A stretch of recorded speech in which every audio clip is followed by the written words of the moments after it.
ቤተሰቦች እንደምን አላችሁ? ሁላችሁም ቤተሰቦች በያላችሁበት ሰላም ነኝ እላችኋለሁኝ። እስኪ ዛሬ አቤን ወይም ደግሞ ፍቅረኛዬን ላገኛት ነው።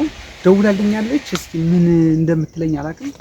የፈራሁት ነገር ግን ስለ ሰርግ ልታወራኝ መሰለኝና እኔ እንደምታውቁት ሰርግ አልወድም። ሰርግ ወጪ ብዙም ደስ አይለኝም። እሷ ደግሞ ስለ ሰርግ ልታወራኝ መሰለኝና እኔ ብቻ እስኪ ልሄድና ለማንኛውም ሁሉን እስከ መጨረሻው ያለውን ነገር ሁሉን አብራችሁ የምታዩ አብረን የምናየው ይሆናል። ምን ብላ እንደምትጠይቀኝ አላውቅም። እንግዲህ እስኪ አብረን የምናየው ይሆናል። እሺ ሰላም ቤተሰቦቼ፣ ሙሌን ዛሬ ቀጥሬዋለሁኝ ለአንድ ለጥብቅ ጉዳይ ነው። እሱም ምን መሰላችሁ ጓደኞቼ እንዲሁም ቤተሰቦቼ ስለ ሰርግ ማውራት ፈልጌ ነው። እሱ ደግሞ ሰርግ አይወድም። እስኪ ምን እንደሚለኝ አላውቅም። እሱን እስኪ አብረን የምናየው ይሆናል። እስኪ አብረን እንቆይ። አማን ነው። እሺ ለምን ነበር የፈለግሽኝ? ምን ነበረ? ምን ነበረ? እስካሁን በጓደኝነት ቆየን አይደል? ለዚህ ሰርግ ሰርገን አብረን እንድንኖር ፈልጋለሁ። ሰርግ ምን ያስገር እንዴ? የምሬን ነው። ፈራሁት ነገር ሰርግ ለምን ያስፈልጋል? ቶስ ኖርማል ምን አብረን ነው ባለፈው እኮ ነግሬያለሁ። ገና የመጀመሪያ ጊዜ ቀራራብ ስንጀምር ነግሬያለሁ። ሰርግ ነው አብረን ነው የምንችለው ማለት አንደኛ ፋሚሊ ነው። ፋሚሊ ስትል እንደገና ደግሞ ዝም ብሎ በጓደኝነት እስከመቼ ይቀጥላል? የሆነ ስጠይቂኝ ግን ከፍርሃት አንፃር ይመስለኛል። ከፍርሃት አይደለም፣ በጣም ተበጥታለች። ከፍርሃት አይደለም፣ ያው መሆን ስላለበት ከብዳል እኮ ግን በዚህ ሰዓት እኮ ሰርግ ትንሽ ከባድ ነው። እንዴት አስብሽ ነው? ያው ምናልባት ወጪ ልንቀንስ እንችላለን። ወጥቷል። ይሄን ያክል የተጋነነ ሰርግ እንዲሆን አልፈልግም። ደግሞ ሰርግ ነው ያለበት ብዬ አስባለሁ። ኧረ ይደብራል። ይቅር ቢቀር እንደኔ ቢቀር ደስ ይለኛል። ለሚቀረን በቃ ኖርማል አብረን እንሆን በቃ እነሱን እንጠራቸዋለን፣ ቤተሰብ እንመጣለን፣ እናስተዋውቃቸዋለን። አንድ ቀን ትንሽዬ ነገር ጓደኞቻችንን እንጠራና በቃ አለቀ። ስለዚህ ነገር እናደርጋትና ቃታ ወደ ትዳር ነገር ይቻላል ማለት ነው። እንዴት አንደኛ ቤተሰብ ላይ ለቤተሰቦችም ምን ክብር ፈልጋለሁ። ዝም ብዬ ማለት አልፈልግም። ሲቀጥልስ እኔስ ኖርማል አይደለም። ሴት ልጅ ስትሆን ይሄን የምንባለው ሴት ልጅ ስትሆን እንጂ ሰርግ ግዴታ አስፈላጊ ነው። ምናልባት የተጋነነ ወጪ ነው እንጂ የማያስፈልገው ቀለል ያለ ሰርግ ያስፈልጋል ማለት ነው። በአሁኑ ሰዓት ወስኖ ወይም ደግሞ እንትን በል ሳይሆን አስብበትና ተነጋግረን የሆነ ቀለል ያለ ሰርግ ይሻላል ብለሽ ነው? አይ እንደኔ ግን እንደዚህ አሁንም ይቅርብ ይመስለኛል።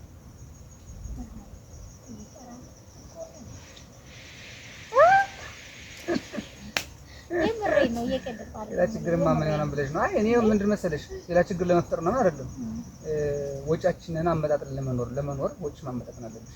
ስለዚህ ሰርግ የሚባል ነገር እንዳለ በይኖር ነው ደስ ይላል። ምክንያቱም አንድ ሰርግ ለማድረግ አሁን እንግዲህ ያለበትን ከሽንኩርት ከትንሽ ነገር እንኳን ብትነሽ ያለውን ነገር አስቢ፣ በጣም ከባድ ነው። ስለዚህ እንዴት ነው ወደ ሰርግ ለመግባት ትንሽ ከብዳም ብዬ አስባለሁ። እና እኔ ሰርግ ሳይሰርግ ገና ወጪን ተፈርቶ ሳይሰርግ አይደለም ይሄ ማለት ምን መሰለሽ ሰርግ በምናደርግበት ብዙ ነገሮችን እና ወደፊት የሚኖራቸውን ህይወቶች ብዙ ነገር ያስተካክሉናል። ስለዚህ ነገር ደግሞ ካስተካከሉልን እነዚህ ነገሮች ሰርግ ለምን ያስፈልገናል? መጨፈር ምናምን ለአንድ ቀን መደሰት ነው የሚገባው። ሰው ሁሉ እንትን የሚለው ወይ ሳይወጣ ቀርቶ ነው እንዴ? ወጪም አለ እኮ ይኖራል። ምንም ግን ደግሞ ወጪ ፈርተህ ደግሞ እስከ መቼ ትኖራለህ? በቃ አንደኛ የቤተሰቦቻችንን ክብር የሚባል ነገር አለ፣ ባህልም አለ። በባህል ከካልቸራችን መውጣት የለብንም። እንደዛ ነው የማስበው። ይሻላል አንቺን ላለማስከፋት እሺ ሆነች ግን ሂሳብ መስራት አለብን መጀመሪያ። ቀለል ላይ ቀስ እያልን እንነጋገርበታለን። አላስፈላጊዎች መሆን የለበትም። አላስፈላጊዎች ብቻ ሳይሆን የተጋነነ ወጪ መሆን የለበትም። እስኪ አንዳንድ ነገሮች ቢያንስ ዋና ዋና የሚባሉት ነገሮች እንደምራቸው እዛ በኋላ ይሁን የማይነካው ነክሳችን ለኑሯችን አስጊ የሚሆን ከሆነ እንቀጥልበታለን። ካልሆነ ሌላ አማራጭ መስጠት ስለማረጥ መስጠት ነው። አረባክ ከዛም ታስቡ በቃ ይሁን እያስደስት ምን ያስብበት ነው በነገራችን ላይ አይ በነገራችን ላይ እኮ ሰርቪስ ታስቢ አንቺ ብቻ ወጪ አይደለም ተወው እኔ ብቻ አይደለም ወጪ የማወጣው ከጎንሽ ቤተሰብሽ ወንድምሽ እህትሽ ሁሉ የተለያዩ ወጪዎች ይወጣሉ። ለእነሱ ማሰብ ነው ብዬ ነው በነገራችን ላይ እና እነሱም ስለሚያውቁ ነው የሆነ ሰው ሰርቪስ ሲሆን ወጪ እንዳለ ያውቃል ማለት ነው ማለት ነው። ኖርማሊ ደግሞ ዝም ብዬ እቺ ከምገባና ወጪ አውጡ ቢባል ይጠላቸዋል። ቤተሰብ እንኳን ክብር የሚባል ነገር አለ አይደል? ከሱ አንፃር ቢያንስ ቀለል ያለ ነገር ነው ይሄ ነገር ማለት እኮ ቢቸግረን ማንም ቀና ብሎ የሚያየን ሰው የለም። መስራት ነው ያለብን ወጣቶች ልጆች አይደለን እንዴ? ይገባኛል እኮ ተሰርቶ ነው ገንዘብ አጠራቀም ይቻላል ነው ሰርተን ነው። ግን የሆነ ሰዓት ላይ የሆነ ችግር ቢፈጠር የሆነ ቢያቅተን አንዳንድ ነገሮች ከባድ ነገሮች አሉ የማርሶች ኖርና እነዚህ ነገሮች የሚያስፈልጉ ነገሮች ቢኖሩ ከተብለን ነገሮች መሸፈን እንችላለን። አሁን እንደዚህ አይነት ወጥ ካላወጣ ነው እንደኔ ማለት ነው። አይ መሆን አለበት ግዴታ ብለሽ የምታስቢ ከሆነ ደግሞ ሂሳቦች ታስቢ በቃ ታስደምር ችግር የለውም። አንዴ ያክል ደምርና አንቺ ላለማስከፋት ነው እንዴ ለቡት ቤተሰቦች ምን ያክል ሰርግ ማድረግ አለብን ምናምን ብሎ ደግሞ አይነት የሚያስገርም ይመስላል። ምናልባት አንተ ወንድ ስለሆንክ ሊሆን ይችላል። ማንም ቤተሰብ እኮ ሰርግ ማየት ይፈልጋል። የወንድም የሆነ ሴት ሰርግ ማየት ይፈልጋል። ግን ደግሞ ከዛ በላይ ደግሞ የአንቺ መልካም ጥሩ ወጣሪ መልስ ደግሞ ይያጣል። ግን ደግሞ ሰርግ ማረግ ወደ ኋላ ያስቀራል ብለህ ታስባለህ? አዎ ከወጭ አንፃር ነው። ባህላችንማ ሁሉም ሰው ሊላርጎ የሌለውም ሰርጎ ነው የሚያገባው ማለት ነው። እንደዚህ አይነት ነገር ቢፈጠር ነው ችግር የለውም። በቃ ተስማምቻለሁ። ግን ወጪዎችን እንደምረው ወጪ የምታያቸውን ነገሮች ንገሪኝ እስካለው ደምረን መጨረሻ ላይ ያለውን ወጪ ለምን ጽፌ ወጪ ያለውን ነገር እንትን ብዬ መጥቼ ለምን አናገር ማለት ያለው ነው ጠይቅ አድርገን ያለውን ሁኔታ ያው ቦታ ምንም ስለሆነ እንትን ማድረግ ስላለብን ፈልክ ማድረግ ስላለብን ምንም መጠየቁ ግን አያስፈልገውም። አይ ከወጪ አንፃር አልከኝ እኮ በጣም አስፈራራኛ።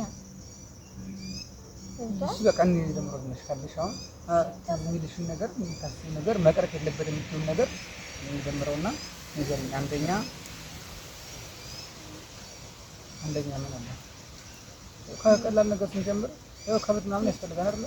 ያንቺ ልጅ ምናምን እንደው እኮ ከፋሚሊ ነው የሚወሰነው። አንቺ ፋሚሊ ይሄን የሚሸፍኑት እኔ እኮ የምሸፍነው እኮ ራሴ ነኝ።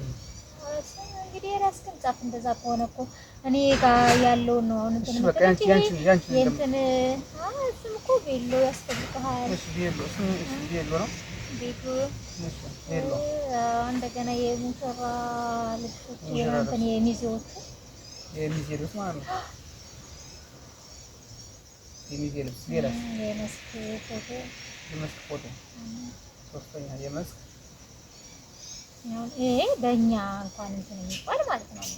የመስክ ፎቶ ሌላ ምን አለ? ሌላ የጆሮ የጣጥቅ ወርቅ የአንገትና የጆሮ እንኳን ይቅር ቢባል ማለት ነው። አንገትና የጣት እሺ ለውጭ አንዳንድ ልብሶች ጫማ ቀረም ባለው ማለት ነው።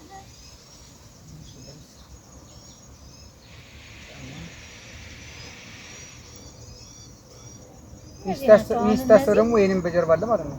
እሱ ተመሳሳይ ማለት ነው። አሁን እሱ የሱ ክልባጭ ምናምን ሆኖ ያንተም ደግሞ ለምዞች ምንጭ ምናምን ቢሎን ስንት ይሆናል? አለ ያው እሱንማ እንግዲህ እናየዋለን። ዞር ብለን እሱን እኮ ነው ሰርች አድርገን ሌላ ጊዜ ብንወያይበት ያልኩ ለዛ ነው። ምክንያቱም አሁን የዛሬ የሄድክበት ነገር ሌላ ሊሆን ይችላል። እንደዛ ስለሆነ አሁን ያለው ሁኔታ ማለት ነው። ስለዚህ ያው ቀኑ ሲደርስ እኔ ሳሳምን ይችላል። አሁን አይዲያውን ነው የምትገርኩት ማለት ማድረግ አለብን የሚለውን ተሰምተን ከዛ በኋላ ደግሞ የስለ ወጪ እናወራለን። እሺ ይሄ ነው ምን ታስባለህ? አይ እንደዚህ ችግር የለውም። እሱን ይዞና ዞር በሚለውና ይሄን ያክል የተጋነነ ባይሆንም ቢያንስ እንትኑን ለማክበር ያክል እንሞክራለን።